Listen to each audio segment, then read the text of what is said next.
ಈ ಮಹಿಳಾ ಕೈದಿ ಪ್ರತಿದಿನ ಕಿಟಕಿಯಿಂದ ಮಣ್ಣನ್ನು ಹೊರಗೆ ಎಸೆಯುತ್ತಿದ್ದಳು. ಅವಳು ಜೈಲಿನಲ್ಲಿ ನೀಡುವ ಆಹಾರವನ್ನು ಎಂದಿಗೂ ಸೇವಿಸುತ್ತಿರಲಿಲ್ಲ. ತನಗೆ ಸಿಗುವ ಆಹಾರವನ್ನೆಲ್ಲ ಒಟ್ಟುಗೂಡಿಸಿ ಗೋಡೆಗಳ ಮೇಲೆ ಹಚ್ಚುತ್ತಿದ್ದಳು.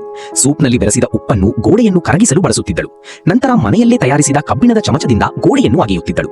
ಅವಳು ಸುತ್ತಲೂ ನೀರಿರುವ ಅಂತಹ ಒಂದು ಭಯಾನಕ ಜೈಲಿನಲ್ಲಿ ಬಂಧಿಯಾಗಿದ್ದಳು. ಕಾವಲುಗಾರರಿಗೆ ಅನುಮಾನ ಬರದಂತೆ ಪುಸ್ತಕದ ಪುಟಗಳನ್ನು ನೀರಿನಲ್ಲಿ ನೆನೆಸುತ್ತಿದ್ದಳು.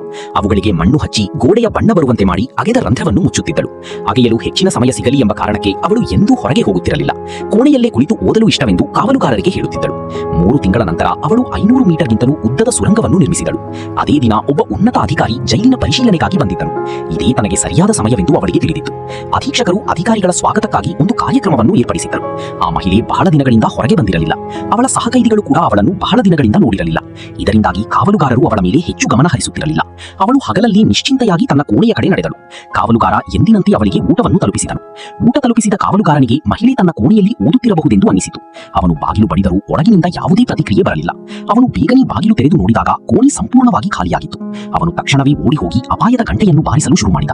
ಜೈಲಿನಲ್ಲಿ ನಡೆಯುತ್ತಿದ್ದ ಕಾರ್ಯಕ್ರಮವನ್ನು ಕೂಡಲೇ ನಿಲ್ಲಿಸಲಾಯಿತು. ಅಧಿಕಾರಿಗಳ ಸುರಕ್ಷತೆಗಾಗಿ ಜೈಲು ಅಧೀಕ್ಷಕರು ತಾವೇ ಖುದ್ದಾಗಿ ಅವರನ್ನು ಹೊರಗೆ ಬಿಡಲು ಹೋದರು.